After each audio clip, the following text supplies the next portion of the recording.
evening. Good evening. My name is Rashid Akil. I am the chair of the Citizen Review Board.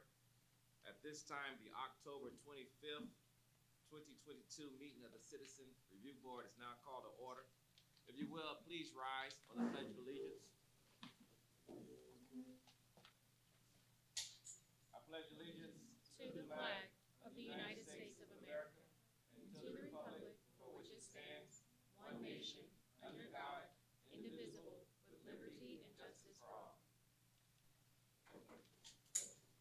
Thank you. I will now ask Madam Clerk if you can conduct a roll call, please. Banks, Collins, Tamayo, Reyes, Guy, Akil, Present. Ingandela, Valdez, Irvin. Let the record show that all members of the Citizen Review Board are present with the exception of our Vice Chair, Colonel Reyes, Lika Tamayo, and Carlos Valdez. In the absence of our Vice Chair, Colonel Reyes, I would ask if David Ingandela could sit in as Vice Chair and assist us with the meeting guidelines. If you will, please. Please silence all electronic devices. The duties and responsibilities of the Citizen Review Board are to review completed department investigations involving use of force in cases of importance and interest to the community or city. Determine whether the disposition of reviewed cases was consistent with department policies and procedures. Review matters of importance or interest and make recommendations regarding the handling of these matters. Determine whether any revisions or additions to department policy and procedures are appropriate in reviewing matters of importance or interest, and report the findings and recommendations to the mayor and chief of police. Cases that are brought before the Citizen Review Board are closed internal affairs cases that have been investigated and brought to the police chief for disposition. It's the Citizen Review Board's job to review the cases, render an opinion as to whether the investigation was done according to department policies and procedures. Citizen Review members are provided the investigative files in advance of the meeting. Citizens will hear from the department whenever matters of interest or importance are requested for review by the board or department. As will be further discussed by the chair, members of the public will have an opportunity to address the Citizens Review Board during the public comment portion of the meeting. The coordinator of the board is Captain Patrick Messmer. Anyone who wishes to make a complaint concerning a matter which may be considered by the Professional Standards Bureau should seek Captain Messmer for information on how to file a complaint. The chair is responsible for maintaining an appropriate business-like decorum during the meeting. The board should not discuss matters where the city or department may be a likely party in litigation. The public comment portion of the meeting is coming up early on the agenda. You will be asked to speak as noted on our sign-in sheet. Thank you, Mr. Ingandela. Also, let the record show and reflect in the minutes that our city councilman, representing District 7, Manning Scaffold, is available tonight. But please refrain from any questioning. His role tonight is just for observation. So thank you for being present. At this time, we will continue with the agenda under the approval of the minutes for the meeting August 23rd, 2022. Are there any questions or provisions? Hearing none, I would need a motion and a second to approve the minutes. Board member Mr. Irvin has made a motion to approve the minutes of the Tuesday, August 23rd, 2022 meeting. Ms. Irene Guy, board member, has also seconded the motion of the approval of the minutes of the Tuesday, August 23rd, 2022 meeting. Any further discussion needed?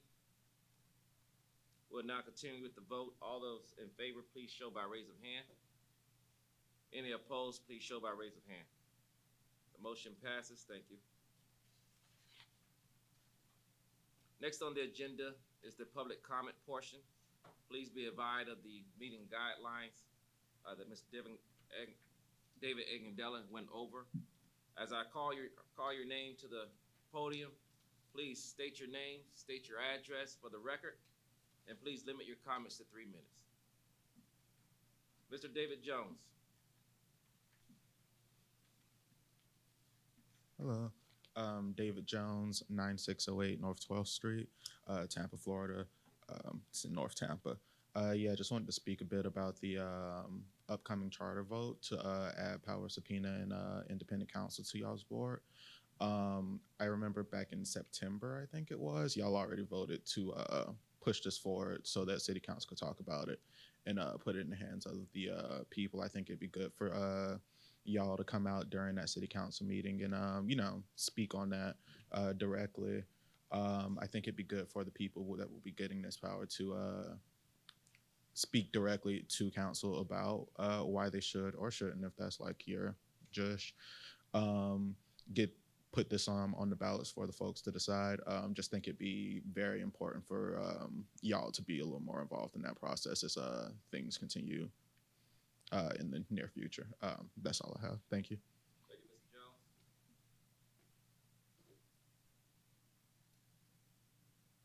Tina Heartless. I don't have pouches on me. Oh, okay, thank you.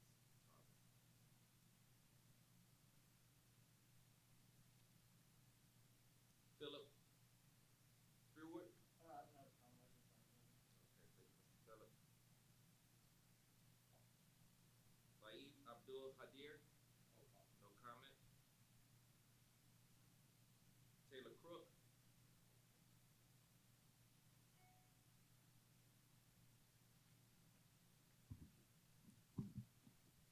Hello, my name's Taylor Cook. I would prefer not to say my address on video, but it's on the paper. And yeah, I'm also here to I'm also here to speak in support of subpoena power for the CRB. I think we've seen where Tampa resident, even though it's already been talked about and pushed, I just want to state it again because of the importance of transparency towards the police in Tampa, especially with the past incidences in the past few years. And also especially with the creation of the CRB for the program that's colloquially known as Biking While Black. And also want to second what David said. I think it'd be really good to see our CRB members at the city council meeting because I think it shows more involvement in the community, especially for the people of Tampa, and seeing the CRB as involved with city council affairs like as much as they can be. So thank you.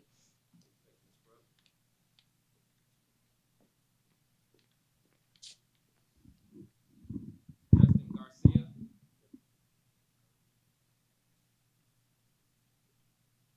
Guido Maniscalco. Oh. Going down the list. Okay, that's going to conclude the public comment portion of our meeting.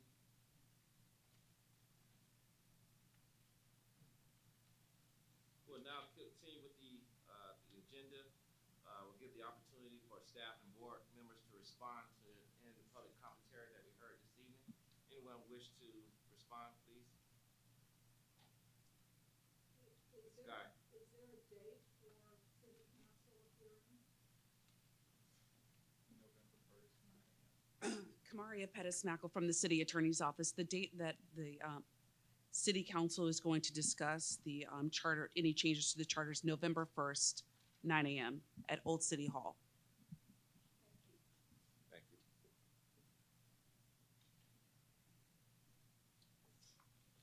I have harder questions, but I'll wait. Board members, also keep in mind we have one microphone tonight, so if one does wishes to speak, just give me a notification. We'll continue with that. Concludes the public staff and board response to public comment. We'll now continue with the agenda. We do have Captain Kimberly Hill regarding the hiring panel. So I am going to so move up item 8 next to the agenda, and we will continue after the presentation of Captain Kimberly Hill, and we'll continue with item 7, items to review. So if you will, let's welcome Captain Kimberly Hill in reference to community and Tampa Police Department matters in reference to the hiring panel.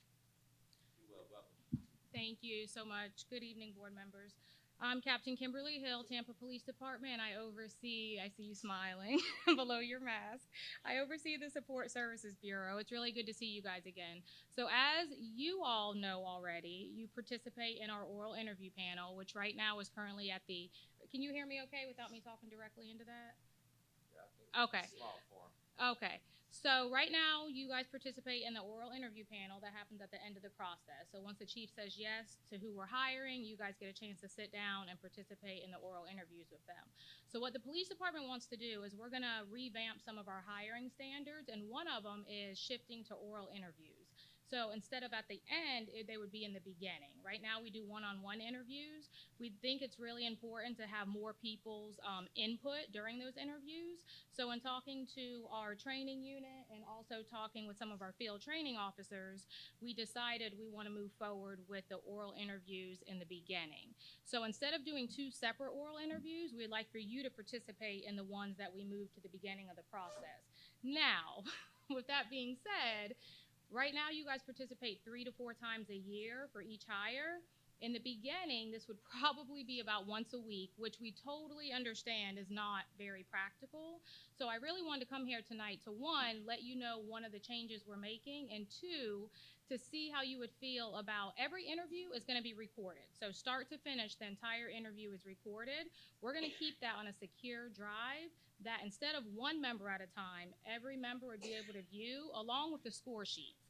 So what I handed out earlier is the amended policy. So the form that has all the information in red, that is a draft of what we're looking to do. So the draft has you actually sitting in, which is still an option. We would love it. We just understand that it's not practical. So for my personnel unit, it's their full-time job. For you guys, it's not. So to ask you to come and sit for a full day, we totally understand. But starting out, we want to do once a week because fortunately, unlike other agencies, our numbers have gone up for applicants. They haven't gone down. So when we're getting 100 applications every couple months, we really do need a way to process that. So we don't want to waste anyone's time. We don't want to waste the background investigator's time or the applicant's time. So right now, they're filling out a 50-page questionnaire. They're coming in to do a one-on-one interview, a polygraph. And at the end, we realize in talking to them that they don't really have command presence. They're not answering questions very well. They can't make eye contact. Maybe they need a little more experience. So we really want to find that out in the beginning and not at the end.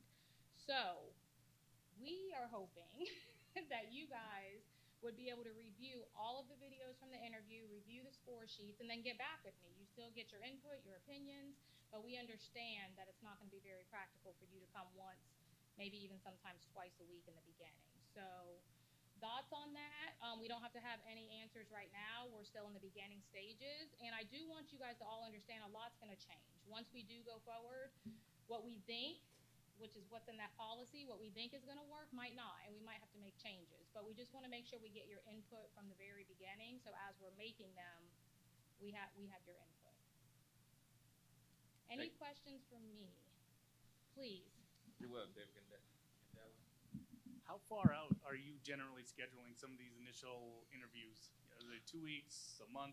So it depends on the position, because remember, so the city of Tampa Employment Services processes all applications for everyone except for the police department. The police department is the only department that has its own personnel unit. So it depends on whether you're putting in for police officer, scholarship, civilian, but right now it's a couple months, and we only have 2 polygraph specialists. And every position with the police department has to go through a polygraph. So the interviews are not even backed up as much as the polygraphs are. So that's your bottleneck at this point? 100%. Okay. And we also do polygraphs for the fire department, so you can imagine. So right now we're trying to catch up on our vacancies. I'm proud to say come March, we should be down to about 0 vacancies for police officer, but we want to get ahead of the drop that's coming in 2024 and 2025. And in order to do that, we have to keep processing. So right now, our background system is not broken. We just want to revamp it. We just want to make it more practical, and especially for the applicants. Like I said, I want to know ahead of time if I don't qualify before I fill out that 50-page questionnaire, you know? So I think moving the oral interviews to the beginning are going to be beneficial all the way around. 100%. It's a good move. Anybody else? Oh, no, you're fine. You can I apologize to all I will just say, I'll review this new process you're proposing. But I was involved with the interviews this last summer, and I cannot say enough how impressed I was with the quality of the applicants and those who are going to be joining our police force. I was extremely impressed with them. Very civic-minded, very well spoken, very well educated. We have a lot to hope for in the city. If this is what we have to look forward to every year that we have a new class coming in. I'm very impressed. I couldn't agree more, and I thank you so much for saying so.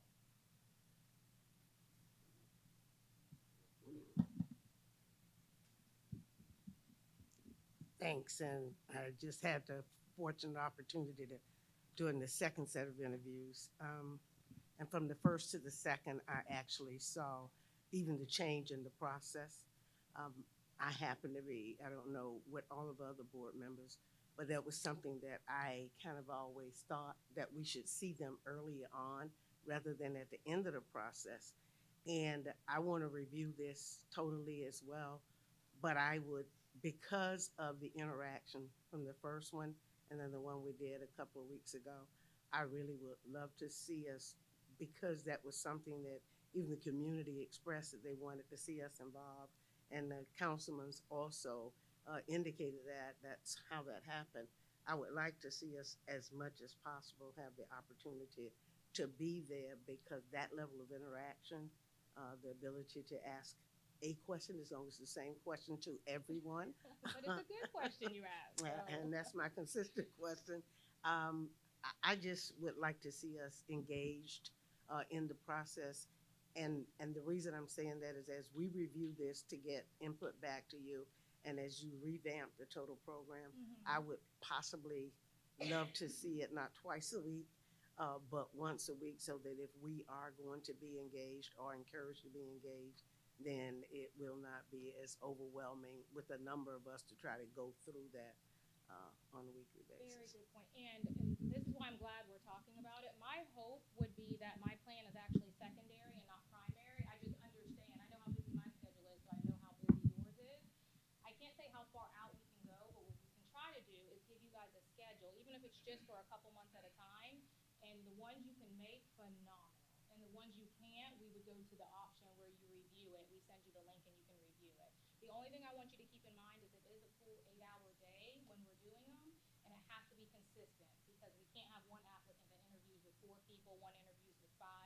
So if you are able to make it for the day, you would just have to stay for the entirety of the interviews. It wouldn't be able to be a half day, and it would have to be the same person for the entire day. So if you can do that, you would make us very happy.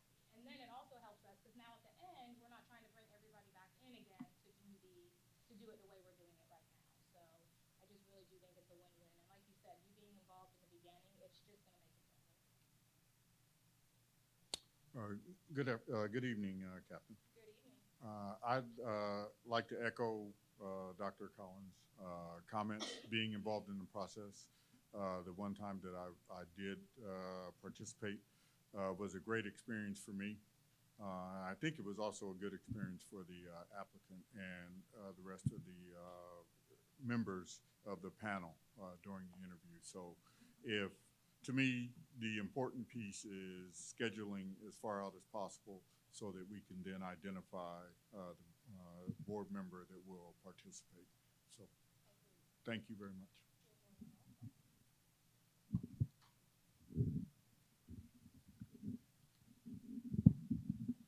Any other questions for Captain Kimberly Hill? And again, just to piggyback off of the board, it was a wonderful experience. And the experience that I had with the hiring process, the interviews that took place, they all seemed to be very representative of the city of Tampa. They all seemed to held the code of ethics that we desire as well. So at that point of the interview, I was very pleased, and I was applauded the staff or the applicants that we did receive that particular day. So again, just to piggyback off what board member Lincoln Tamayo stated, obviously we just received this material tonight to give us some time to digest this material, and I'm sure that the board members will be eagerly willing to participate in such move moving forward. Perfect. And as I get updates, I'll make sure I bring them back to you. So maybe plan on doing one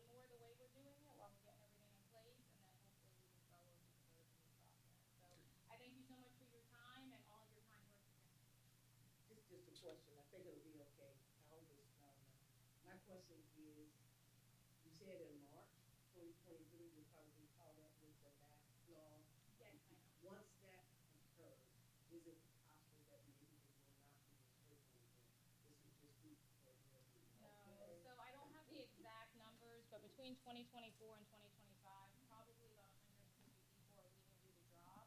So we won't be able to slow down. We actually want to go into an overhire. That way, if we, for example, say we overhire by 50 officers, and then those 50 will end up leaving within the next 6 months to a year. So when they do, we're still at 0 vacancies as opposed to having 50 vacancies and patrol short. So unfortunately, we won't be slowing down with the hiring.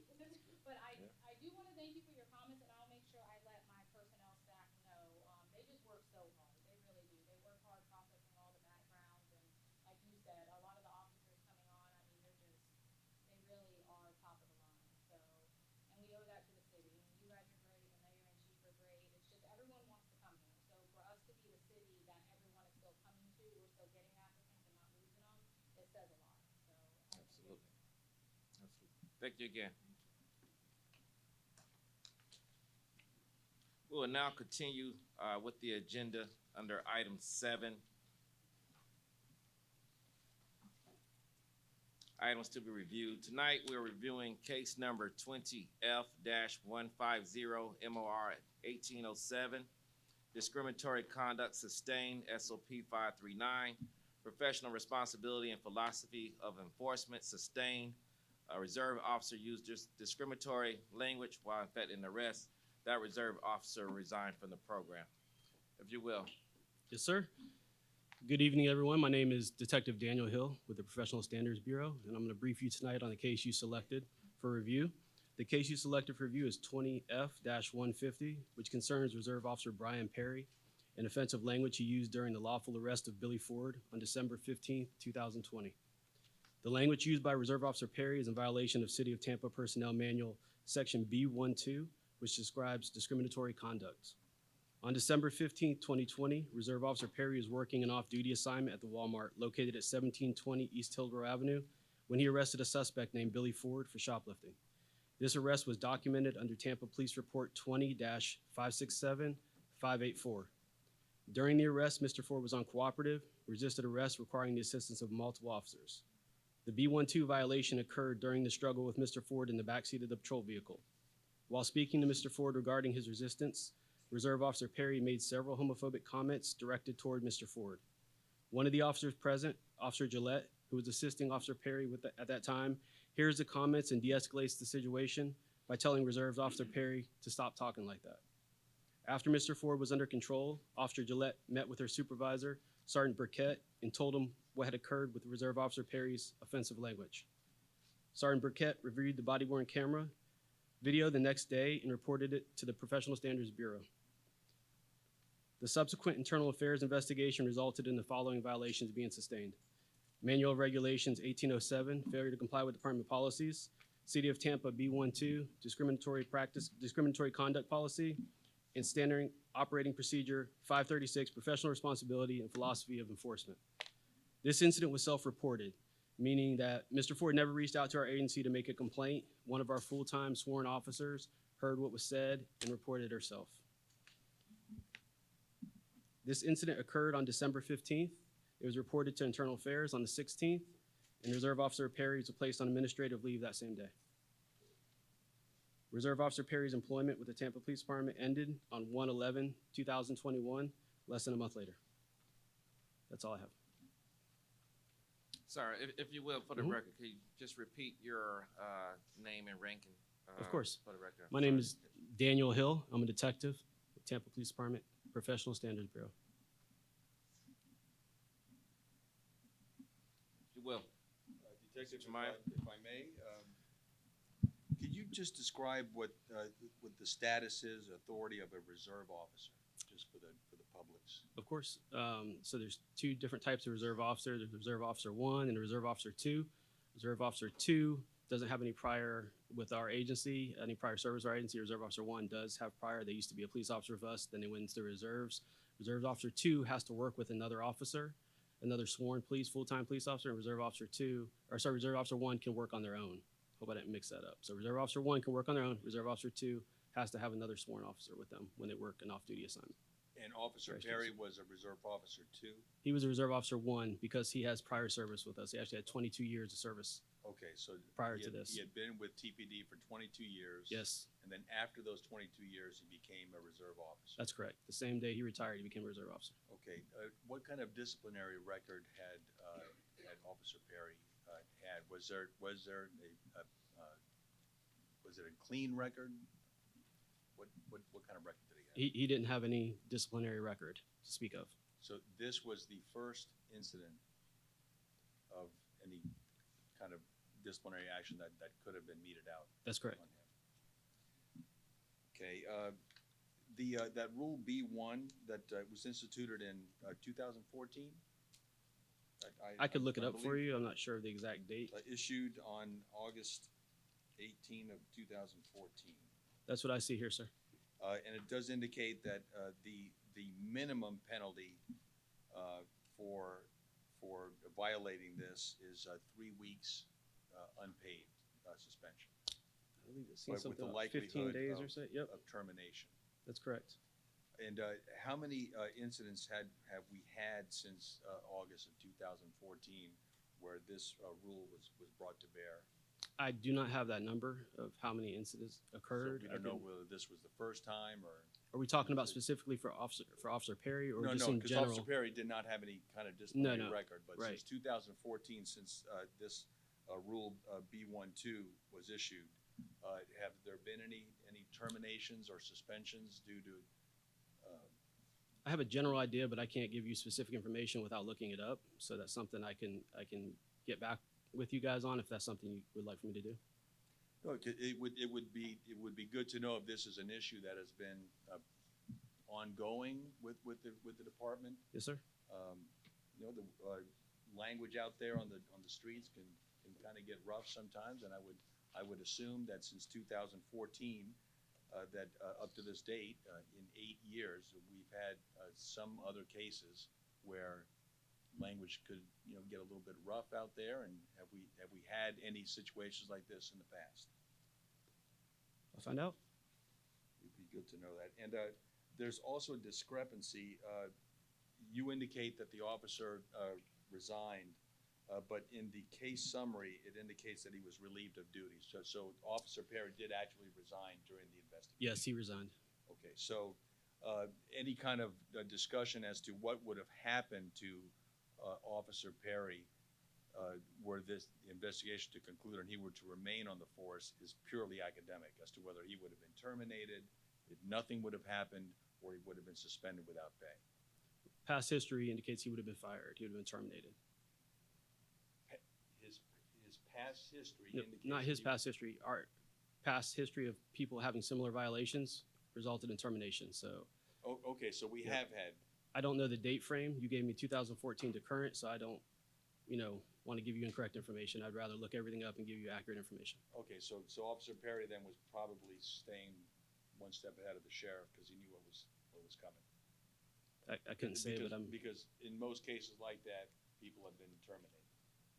yes, I can say that. Yes, yes.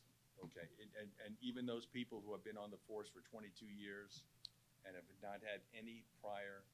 I couldn't say. things- I couldn't I say. mean, what he did and what he said was awful. I can say and with highly unprofessional, but this previous was- B12 violations have resulted in termination, the ones I'm familiar with. So I don't know of any where they haven't been terminated. So, but again, I can't specifically say from 2014 on how many there have been and which ones. I am familiar with a couple, at least one, I'm sorry, familiar with, but without looking it up, I really don't want to give you information. I just don't, without knowing for sure. Okay, Detective, Yep. thank you. Of course. Thank you. Detective, my question is, after 22 years of service, Yes, sir. without incident, the officer entered to the reserve program. What type, and I'm sure we're just not speaking of the hiring process and all the elements that takes place before becoming an officer. But if you can enlighten us on if an officer prepared to retire retires and then decides to continue as a reserve officer, what type of eval or psych or to ensure that this officer is still capable of maintaining law and order with the integrity that the people want to see and support after doing 22 years of service and prepare for retirement?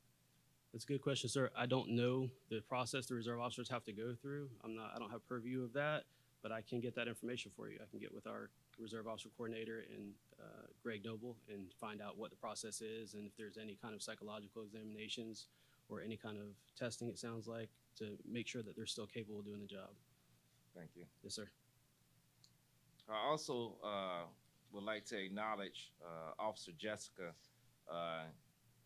Gallant for her behavior in identifying error at the scene of the incident and applauding her courage to speak out on scene to ensure to de-escalate the situation and maintain the integrity of the Tampa Police Department as well. So kudos out to Officer Jessica Galante as well. That's some of the things that we want to see out there is individuals that takes that integrity and stand up under oath, and even if they see error with one of their colleagues. So kudos again. Any other questions for Detective Hill? Dr. Collins. I just want to ask one question.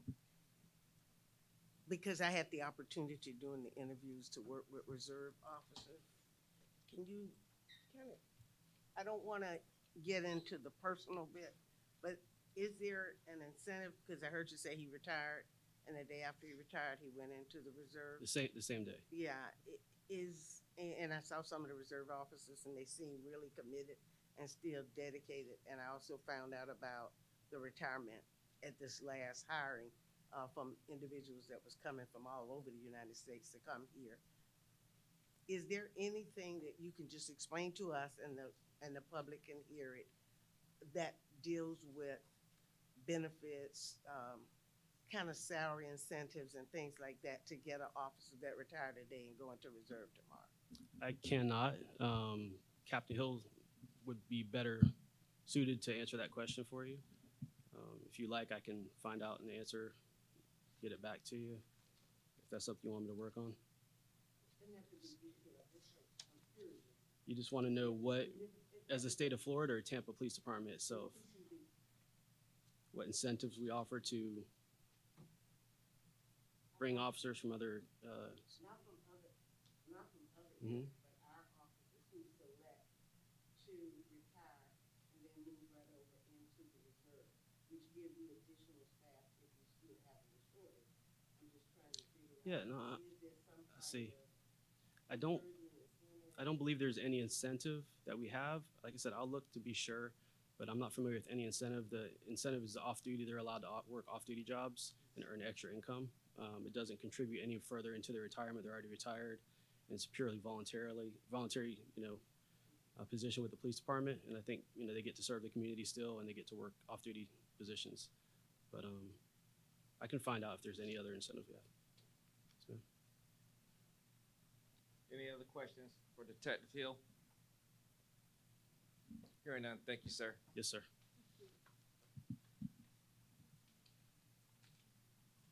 Also, let the record show that Mr. Lincoln Tamayo is present, as well as Carlos Valdez. We'll now continue with the agenda under CRB staff reports and business.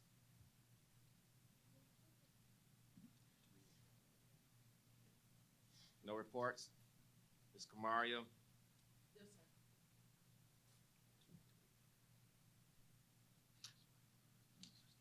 Yes. I apologize.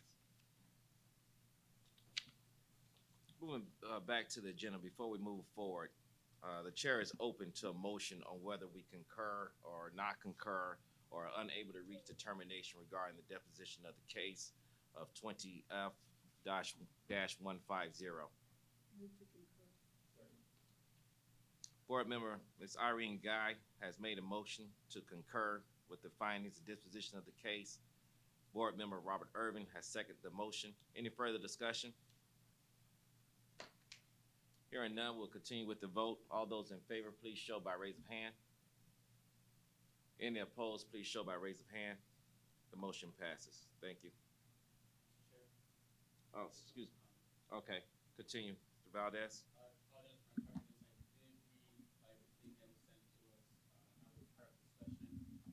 But I do concur with the findings and the outcomes of the presentation.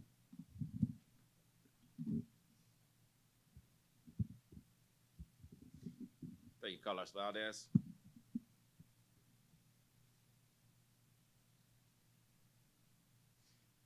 Roman numeral 10, CRB staff reports and business. There are any items to be continued? There are none. Announcements for news business in reference to our meeting for next month.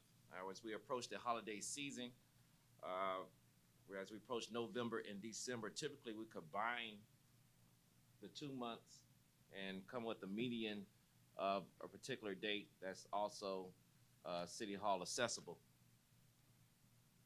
I had the liberty of looking into the dates, and as far as accessibility of City Hall, December 6th may be an open date.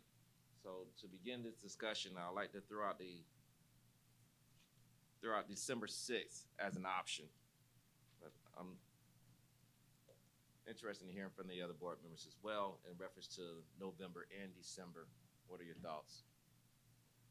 I won't be here. Well, you can still share if you like. Well, that date doesn't work for me, but that doesn't mean it doesn't work for everybody else. Well, December 6th. Yeah. What do you mean? Think I was not gonna be here at all? Far enough past Thanksgiving and far enough before Christmas, the 6th of December works, as well as we want to keep it to a Tuesday, November 29th would also work, Tuesday the 29th, or December 6th.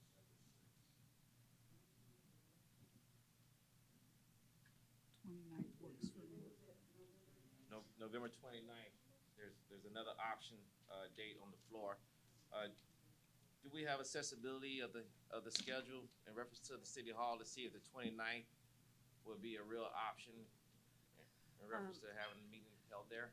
Kamaria Pettis-Knuckle from the City Attorney's Office. So if we could just have a motion to give some date options, and then I'll work with the clerk on whether or not the chamber is available for the proposed dates, and then I will update, obviously, the board via an email about when the next scheduled meeting will be. But if we could just have a couple of dates options to work with, and then we'll go from there. I move that we consider and pass on that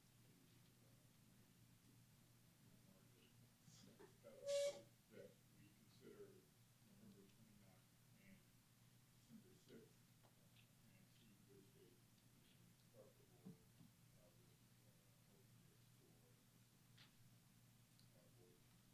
Second?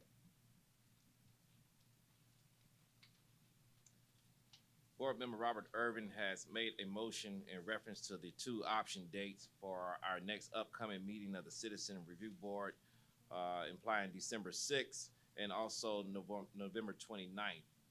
Lincoln Tamayo has seconded the motion. Any further discussion? Any other option dates? Hearing none, we'll continue with the vote. All those in favor of the 2 option dates, please show by raise of hand. Any opposed? The motion passes. So we have 2 option dates, December 6th and November 29th, depending on accessibility to the chambers. Preferably November 29th. Seems like more board members would be available that particular date. So we'll use November 29th as the first option and December 6th as the second option.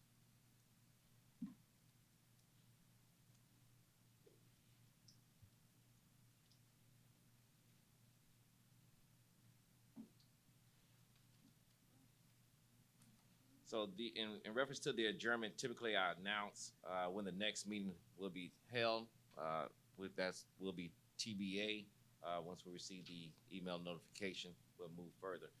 Before I adjourn this meeting, I'd like to give the opportunity to board members to make any comments or concerns, any statements at this time.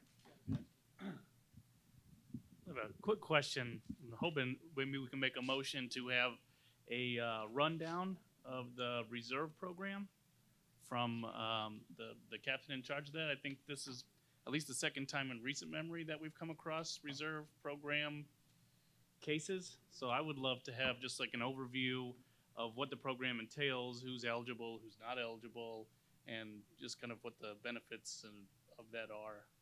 So if we could do something like that, that would be great. You mean to make a motion? Yes, please. I move to request a overview of the reserve program.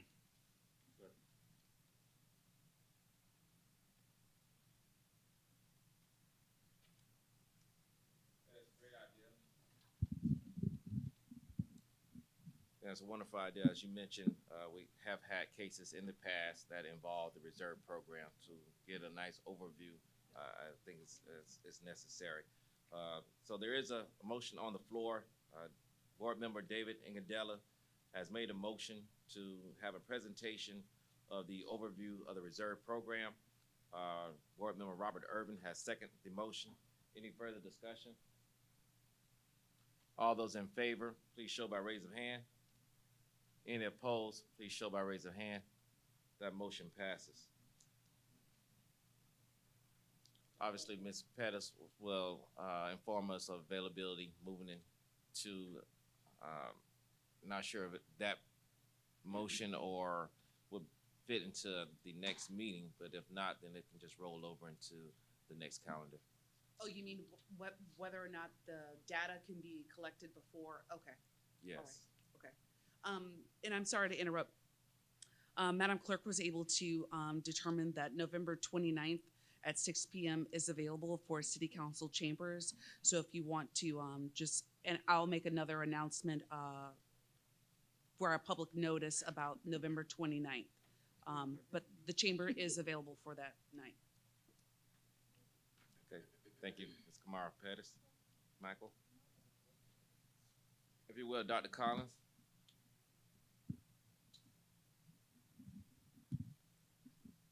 I know that we oftentimes say riding while a black with a bicycle. And because I was really involved when that program occurred, and I think some things that got out that may have not been as complete, I appreciate the concern, but I want to actually, and I'll probably continue to do this when we hear it, that program was called an examination of racial disparity in bicycle stops and citation, and it was made by TPD, and they actually did a combined effort with COPS and VCPI, the Virginia and the National United States Department program. It's not one other thing. It's not that I don't appreciate it. I think that we all appreciate it, but I just want to make sure that it's carried by the right title, and that's what it was. The second concern that I had is I don't know if we have an update yet, but there have been a request that we address with the state attorney to have us come and give her explanations about where she was going with that program, because there have been some concerns expressed with that, and I don't know if we've gotten an update yet, and if there's an update in that issue, that would be helpful. Kamaria Pettis Malcolm from the City Attorney's Office. Mr. Chair signed a letter addressed to the state attorney, and it'll be up to her on whether or not to respond to the correspondence. And then if you will, if you can have that letter shared amongst the email. It was more of an invite, as discussed, very simple invite to invite her to share her information with the board. And that's for the state attorney, but just for the record, Chief O'Connor has already said to us that is a dead letter, that issue. It's not even up for debate as to whether TPD is going to ever ever revisit that. So that's done. So again, if the state attorney were to accept that invitation, it would just be basically an academic discussion. Thank you. Any other comments, concerns, or statements before I adjourn this meeting? I would like to thank Councilor Maniscalco for your hospitality here in Wellswood. Thank you very much, Councilor. Thank you. The Citizen Review Board is now adjourned.